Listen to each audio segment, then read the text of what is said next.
Kia ora, ngā mihi, Māni, and lovely to finally connect with you in real time. All of our conversations today have been by email, so it's really lovely to be here in person. And tēnā koutou, tēnā koutou, tēnā koutou katoa to all of you that are online and in the room. Greetings, greetings, greetings to you all from Aotearoa, New Zealand.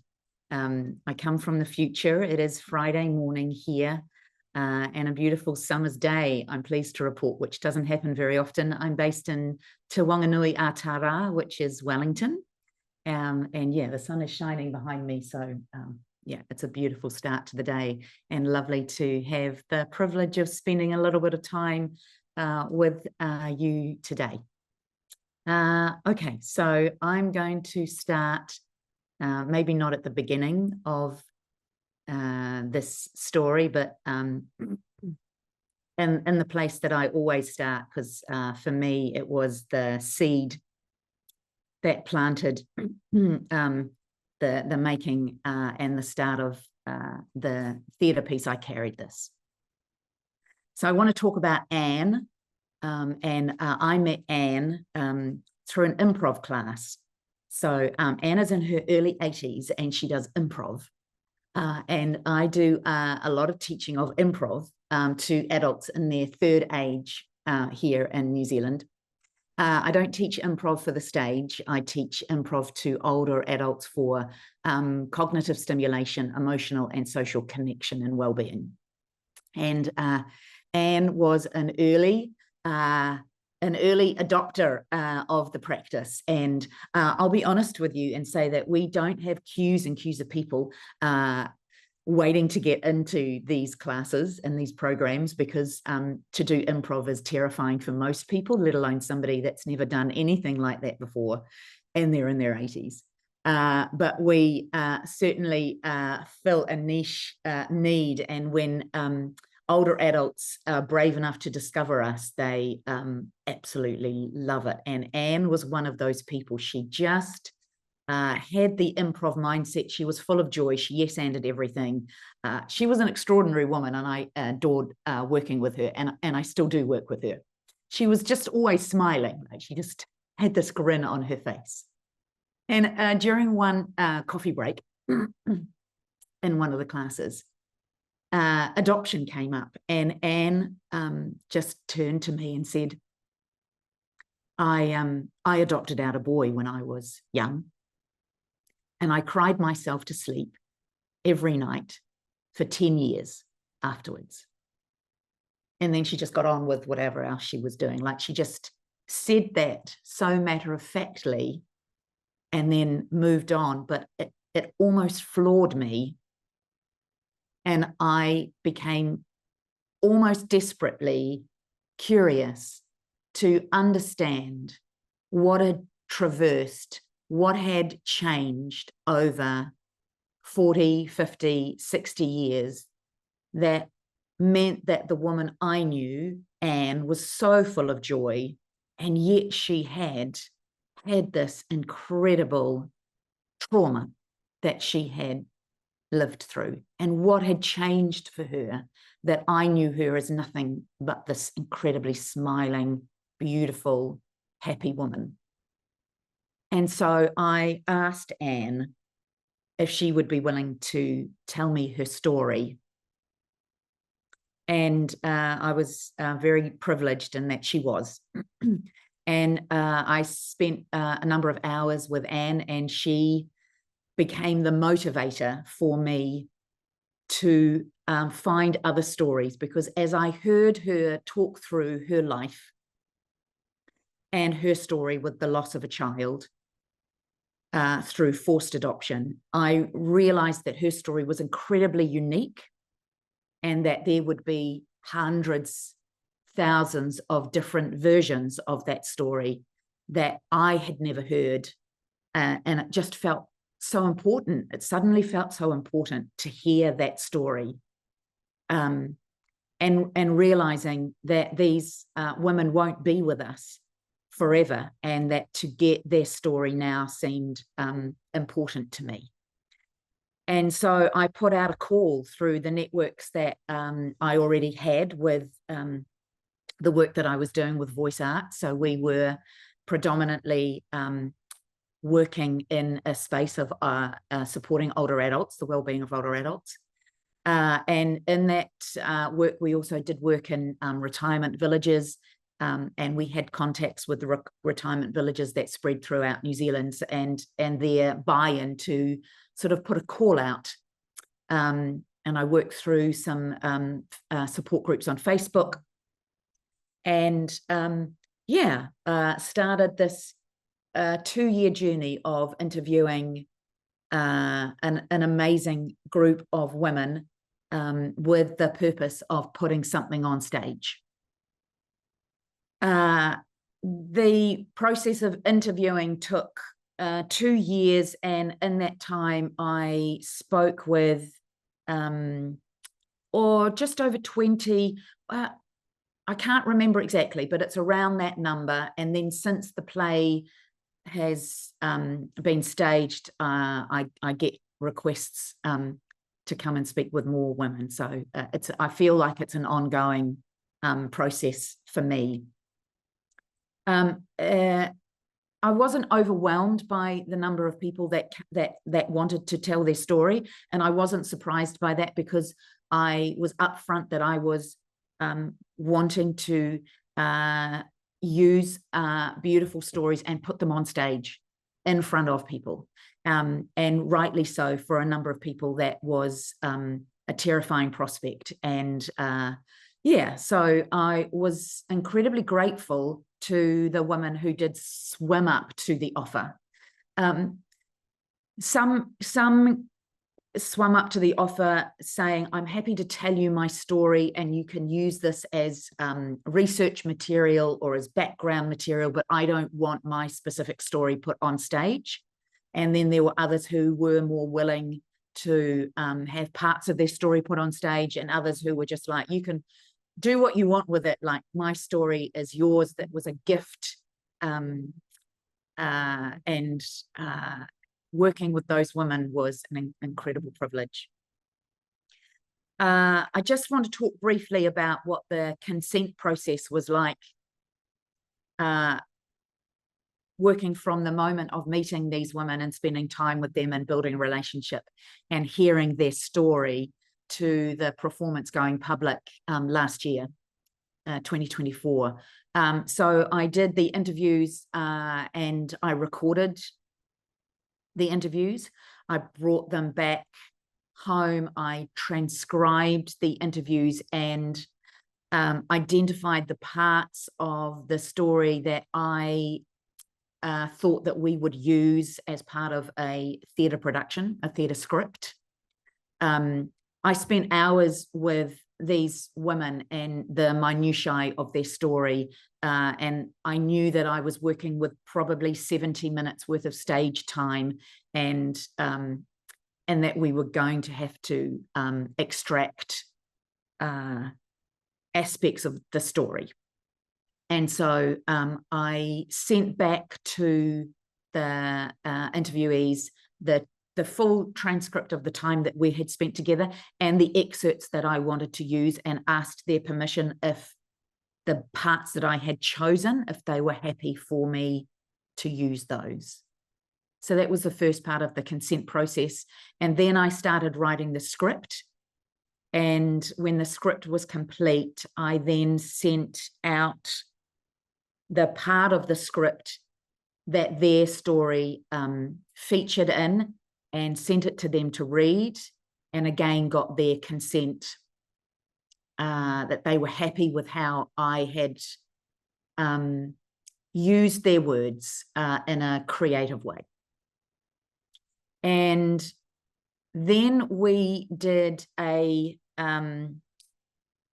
development, short development season in 2023 that wasn't public, but it was, the main purpose there was to give an opportunity for all of the women who had participated in the interviews to come and see the performance in its entirety on a stage with a cast, with lights and music, it felt really important that that be the final part of the consent process. It's one thing to read your story in a script. It's a whole other experience to see it on stage, to see other people speak your words. And for me, doing that was the highlight of the whole process. So even doing the public season was incredible, but doing those performances with a small audience, and for those women to know that they were sitting in that audience, and to then spend time with them afterwards, and to see and to, I suppose, bear witness again to how the story continues and what it was like for them to see their story on stage. It was an absolutely extraordinary experience for a writer. And they, we got the final sign off at that point, and with no changes requested. And it was an incredible part of the process. And then the next year we went about fundraising and getting it on stage and getting in front of a public audience. When we did the season here in Wellington, we did quite a long season, and we did a number of Q&A sessions after the performance, and some of those women who had participated in the interviewing and whose stories appeared on stage came out with us afterwards, and we were able to engage in a really beautiful conversation with the audience that almost felt more important than the play itself. If I'm to be honest, it was extraordinary to have that time, and audiences really needed that time.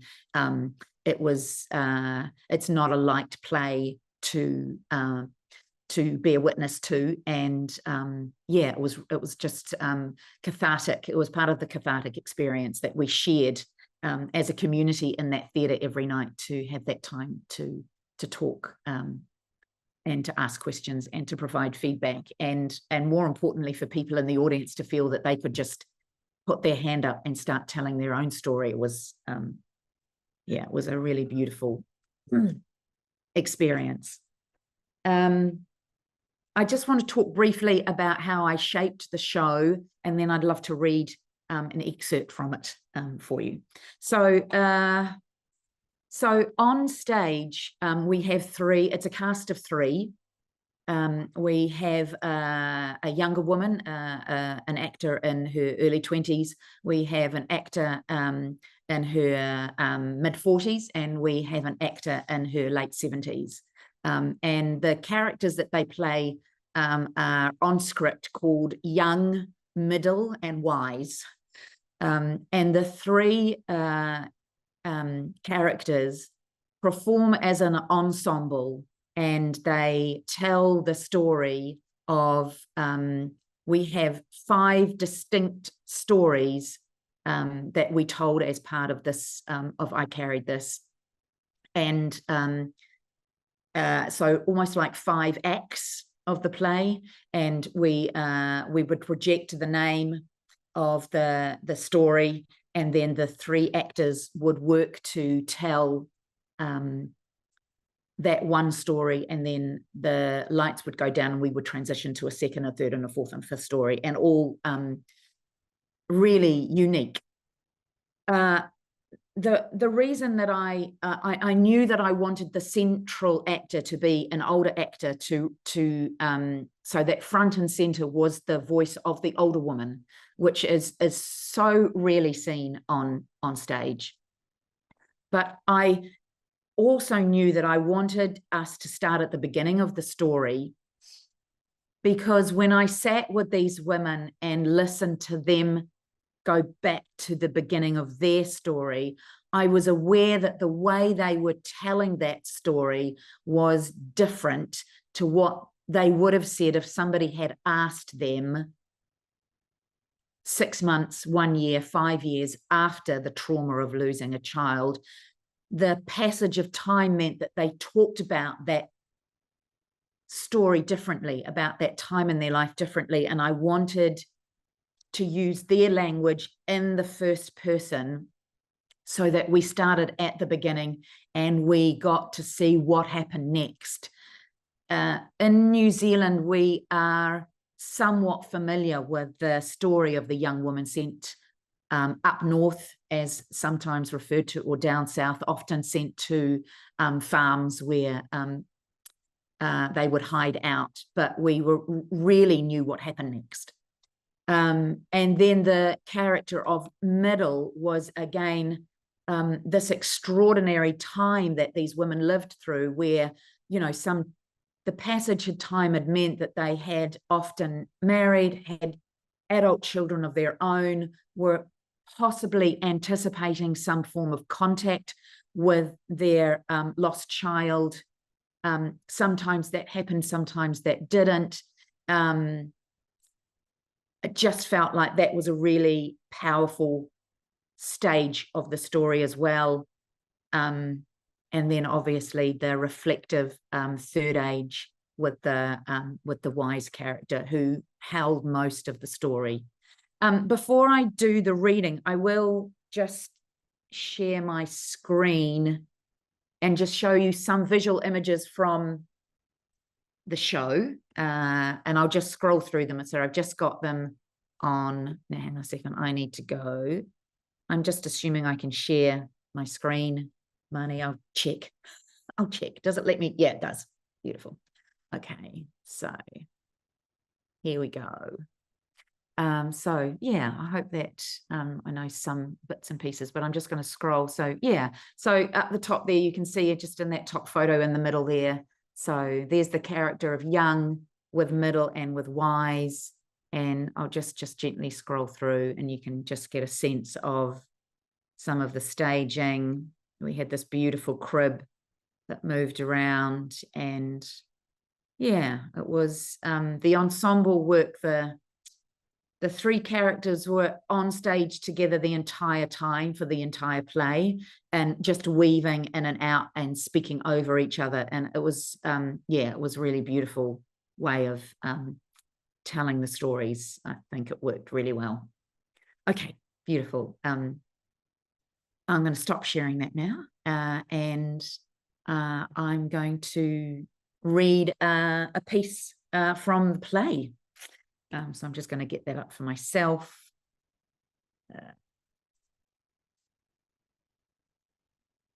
Okay, so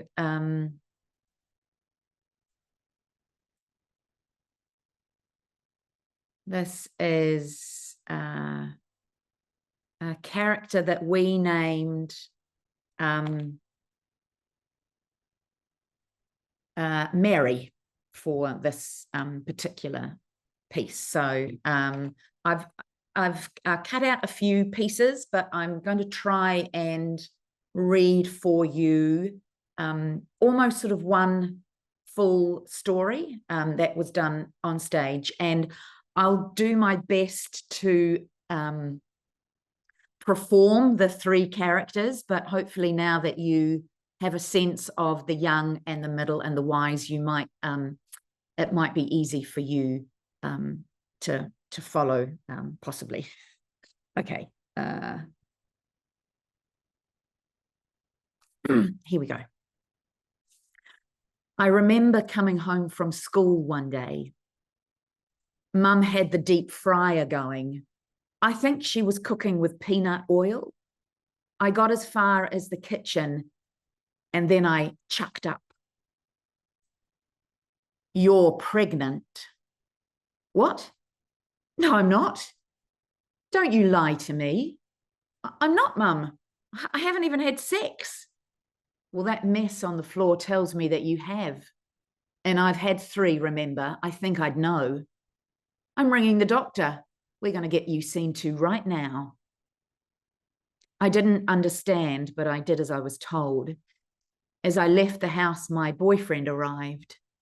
Where are you off? I have to go see the doctor. Mum thinks I'm pregnant. That look on his face, I will never forget it. A couple of months before this, we'd all gone to a neighborhood party. The boys were all showing off, sculling drinks. I was a bit of a show off too, and I said, I can do that. I was fine for a while, but not for long because I'd never drunk before.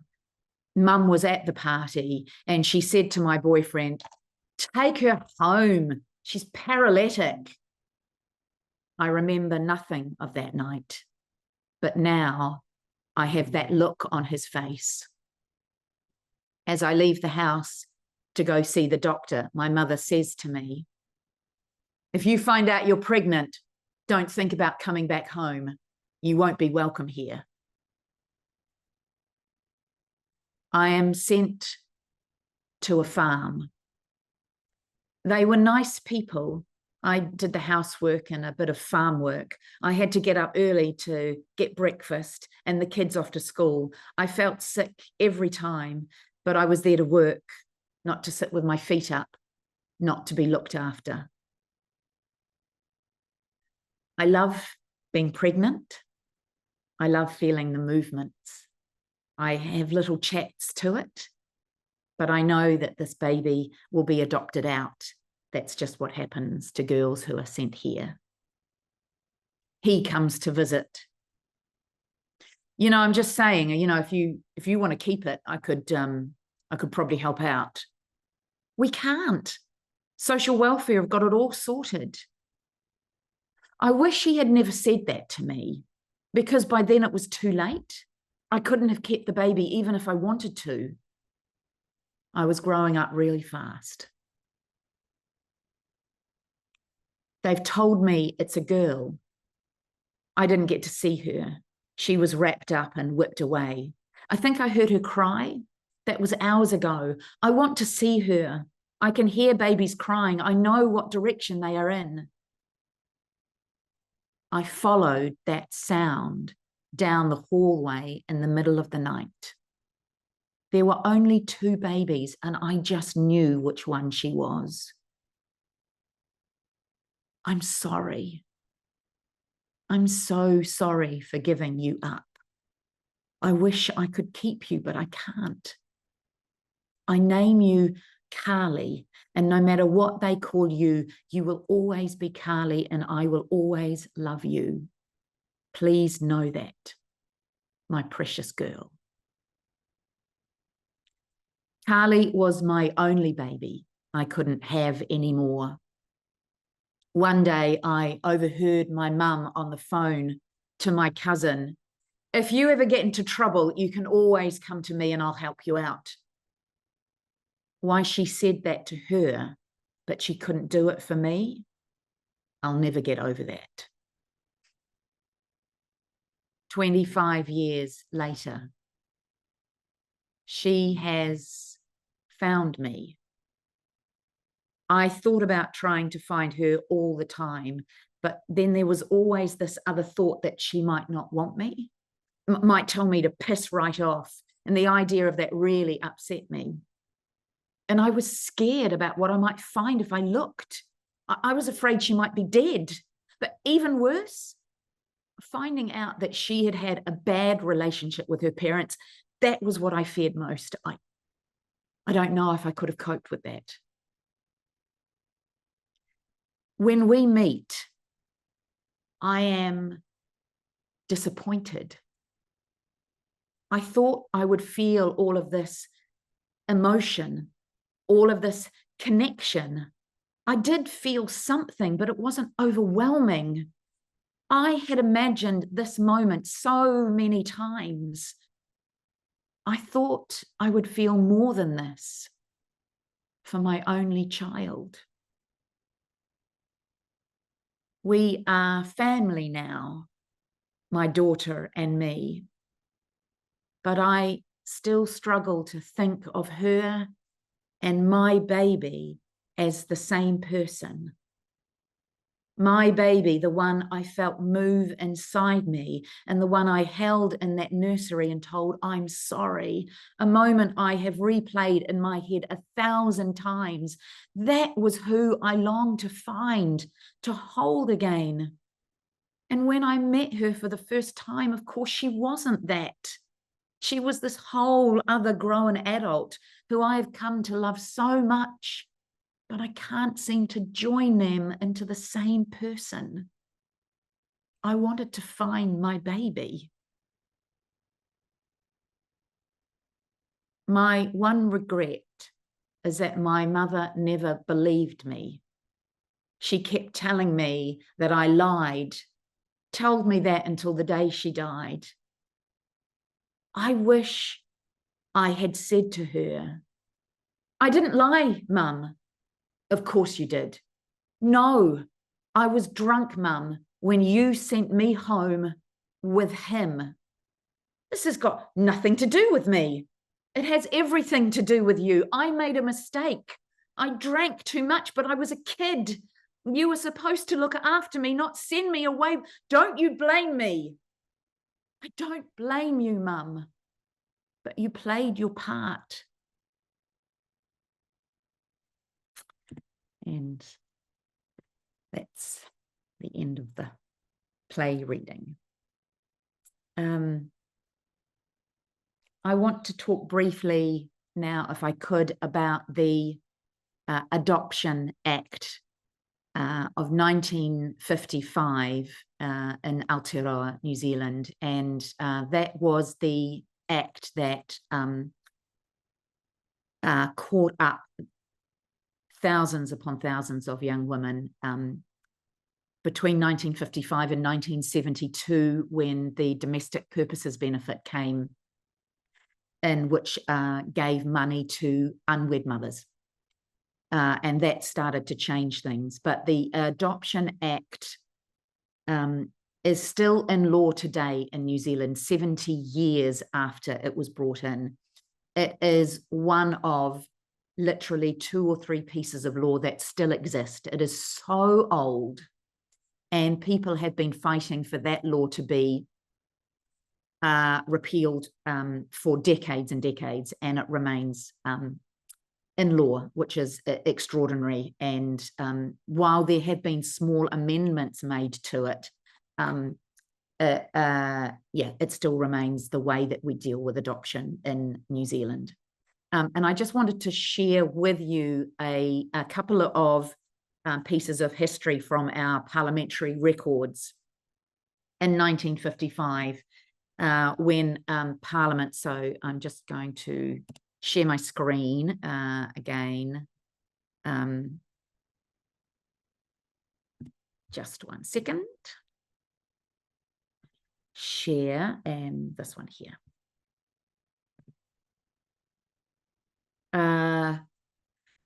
Once a mother gives her consent to adoption, she cannot change her mind. So many people today give their consent, and I've lost that word, then the child is taken, then a few weeks later they change their minds. Adopting parents get tired of that sort of thing, and as a result, many children have been done out of good homes. So this is the mentality that was happening in New Zealand in 1955, an extraordinary mindset. This is the one for me that is, and I wonder if I can move that on my screen so that, yeah, great. I hope that the result will be that New Zealand's adoption law will be second to none in the world, and that we will have gone as far, almost as humanly possible, to wipe out, for all practical purposes, any distinction between the adopted child and the child of the ordinary marriage. And the way that this was done in New Zealand was through the creating of a second birth certificate for all adopted children. So babies were given a birth certificate that if they ever asked for their birth certificate or ever was required to present it, it stated that their birth mother and birth father were their adopted parents.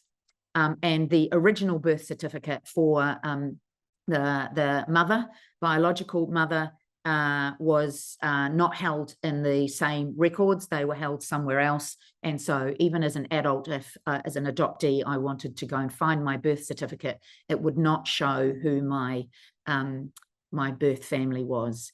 And so yeah, for many people, that extraordinary length and the legality that was it was an extraordinary act of smoke and mirrors that caused an incredible amount of trauma for everyone involved. And in New Zealand, they estimate of our 5 million population that 2 million people are affected by an adoption order. Yeah, carry some legacy, the ripple effect of that. So it's an extraordinary number. Now I would like to just go back to the beginning of my story. So I started with Anne, which is not the start of my story. My story begins with a woman called Marjorie Hopegood. I grew up with my grandmother telling me the story of Marjorie Hopegood around my dinner table. It was almost like a folklore, like a myth. Marjorie Hopegood was a baby who was adopted out from Bethany maternity home in Auckland, the Salvation Army maternity home. And she came and lived with my grandparents for about 3 months because she was being adopted by English parents.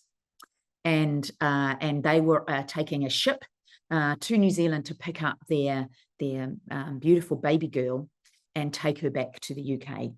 And Marjorie grew up in the UK, and my family stayed very connected to her adopted family and to her in the UK. And when she was 32 years old, she came to New Zealand for the first time. Tragically, she was murdered 4 days after her arrival in New Zealand. And it was her murder had a huge impact on my family and my grandparents. And at the time, we all wondered whether Marjorie was coming home to find out what her birth story was. And for literally decades, because I was a teenager when this happened, we would sit around the table talking about Marjorie Hopegood. The myth of her continued, and we would always ask ourselves, do you think she was coming home to find her birth story? And if it was, did they know? Like, what was it? Did they know that she'd been murdered? What happened? And in my 40s, as a theatre practitioner, I set out to try and answer those questions and to find out what Marjorie's birth story was and to put her story on stage. I'd had a curiosity as a theatre practitioner to do a solo piece of theatre for a long time, and that story had always sat in the back of my head as being a possible piece of storytelling. And so I set out again to do a documentary theatre piece, and I started researching and interviewing, trying to work out what Marjorie's story was, and found her birth mother and birth father, and started to unpack for myself what was an incredibly murky family legacy. The reason that Marjorie as a baby was brought into my grandparents' home is that my grandparents were Salvation Army officers on both sides of my family, and colonel majors, and my grandparents were, as part of many duties, in charge of the Bethany maternity hospital for unwed mothers. In New Zealand, the Salvation Army was the most successful baby brokering business. 33,000 babies were taken from young women and adopted out through the Salvation Army, and Marjorie was one of those. And the reason that she got adopted to English parents is that my grandparents met Marjorie's adopted parents on a boat. They were traveling for an International Salvation Army Officers Conference in London, and they were on a boat traveling from New Zealand, and they met Marjorie Hopegood's parents, and they became firm friends with them, and after 4 weeks of traveling in very close quarters with them, they said goodbye to them in London. And as was always the way of my grandparents, my grandfather said to them, if there is ever anything that we can do for you, please always reach out to us. And 6 months later, back in New Zealand, my grandparents received a letter from this family explaining that they were not able to have children, and that as older adults in England, they were barred from adopting, and that they were wondering if my grandparents could help them to find a baby. And my grandparents were literally able to say, of course, and what kind would you like? Because we can find you whatever, because they had access to so many babies. And so in the making of Marjorie's story, She Danced on a Friday was the name of that play. That was really the beginning of understanding, really for the first time, and I was in my 40s, the legacy, the murky grey legacy that I come from, being a granddaughter of, on both sides of my family, significant Salvation Army officers. And that's been, part of why I think when I met Anne and I heard her story, I think part of the reason that I carried this and did this work was in some way to try and make peace with some of that personal legacy, because it felt heavy. It felt that it weighed on me. And as I found out what Marjorie's story was, and particularly the story of her mother, that was the story that landed with me and caused me to really stop and question everything that I understood about the stories that I had grown up with around the good work of the Salvation Army. So it was a challenging time. And it was the story of Marjorie's birth mother that really invested me in the story of those voices that I don't think we hear in Aotearoa, we hear very often, and it suddenly felt really important to get those stories on stage. I'm conscious of time.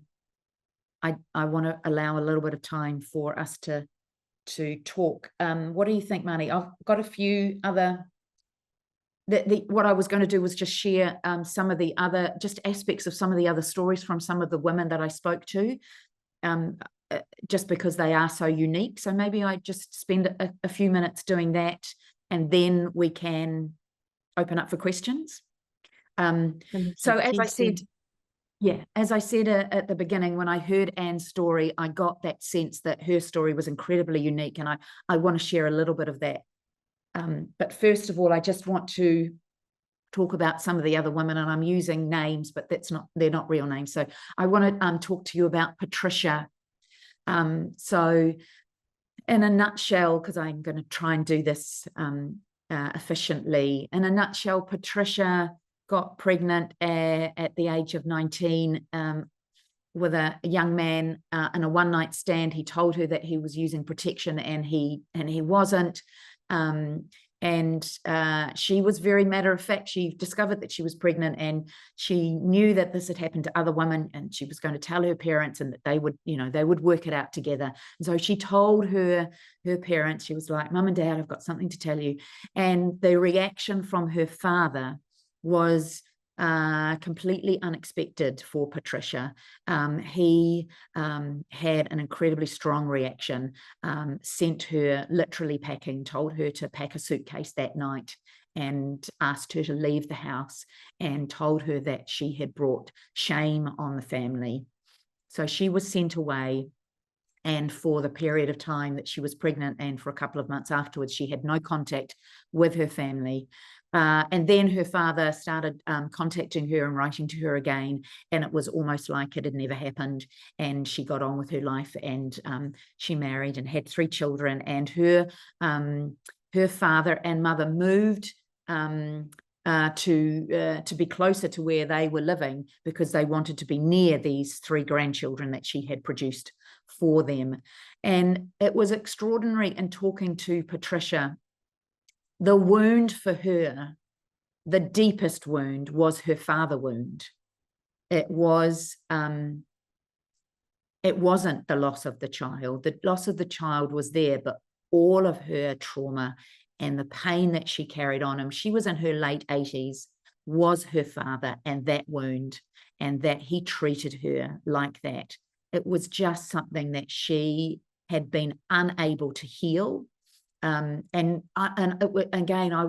was so, every story I think I experienced as unexpected. You cannot predict the ways that women travel with this kind of trauma and with this loss is so unpredictable and so unique. And I just wasn't expecting that from Patricia, but it weighed on her so significantly. And then I want to talk about Kathleen, and what weighed on Kathleen was that she felt like she had to make up for the mistake that she had made in falling pregnant, and that she spent the rest of her adult life making up for that mistake. And making up for that mistake meant being the good girl, meant getting married, staying married, pretending to be happy, raising a family, being okay with everything, and that how her younger sister throughout her adult life and now into her 70s would tease her about being the good girl, and how she felt so constrained by that label and by that role in the family that she had basically, she used this word, in a way, wasted her whole adult life trying to make up for that one mistake that she thought it was a mistake that she had to make up for. And that, yeah, she is just so sick of being labeled the good girl. And I want to talk about one experience from a woman who spoke of this extraordinary phenomenon of being with her first acknowledged child. She talked about her acknowledged children that she was able to acknowledge and talk about, and the child that was unacknowledgeable. And her husband asked if she would join him on a business trip. And so her and the baby went with him away for a night to a new town and stayed in a hotel. And she woke up in the middle of the night and experienced some form of a psychosis where she could not find her baby, and she was hysterical, and she tore up the room that they were staying in, was looking for the baby in drawers and under the bed and in the bathtub, and opening the window and walking around screaming, "Where's my baby? Where's my baby?" And the husband was terrified, and he had to calm her down and show her that the baby was there. And when they got back from this one night away, the husband was so disturbed by what he had seen, he said, "I need you to go and see a doctor or a psychologist." And they met with this young woman and explained to her that that what she has experienced is something that they call a loss syndrome, and that she had the trauma of having her baby taken from her, and it was done very publicly, was meant that she re-experienced that loss in the middle of the night when she was in a new place and in an unfamiliar territory, and how she'd never forgotten that she felt like she was crawling out of her skin, like the fear that she had lost another child was unforgettable. And she can remember it so vividly, and it was 50 years ago. And finally, I want to talk about Anne, who I spoke of at the top. So I'm going to bookend with Anne. And Anne, I love this. I love this story from Anne so much. So Anne Anne was describes herself as a very meek woman. She was deeply traumatized by the loss of her baby, and she was very quiet, very meek. She talked about having, those words tattooed on her forehead. Don't mind me, I think she talked about. It's like, I have "don't mind me" tattooed on my forehead. And when she entered her 50s, after she had had contact with her child, she started to experience fits of rage, and she felt like they were almost uncontrollable. She would be set off by the smallest things, and she would just start screaming at people, quite often in the workplace. Not hysterical, but just very, very angry, and in a way that she had never experienced herself before. And so she went to see a therapist, and with that therapist, she started to unpack the idea that she had lived with sadness for so long that when she finally had the opportunity to reconnect with her lost child, I think 25 years later, that brought so much joy to her that it freed her from that sadness. What she hadn't realized was that underneath that sadness was a fury that she had no capacity to understand. And it took her years of unpacking for her to realize that she was so angry with how she was treated as a young woman. She describes feeling like the world, the entire world, had treated her like trash and had just thrown her out. That was her experience of the way that she was treated as an unwed, young pregnant woman. And that the loss of her child had brought such grief for her that she was unable to process that fury. And only when she reconnected him and she was freed from that sadness, she tapped into this fury. And that made her realize that fury she had directed to herself as well, that she had spent decades believing that she was a stupid young woman, a naive young woman, that she'd made a terrible mistake. And it was in her 70s and 80s that she was having this beautiful moment of reclaiming her younger self and realizing that she'd done nothing wrong, that in fact the world had done wrong to her. And she, you could just see this smile on her face, this woman that I knew who did improv and played and was so full of joy, was full of joy because she'd forgiven herself and she'd made peace with this younger version of her.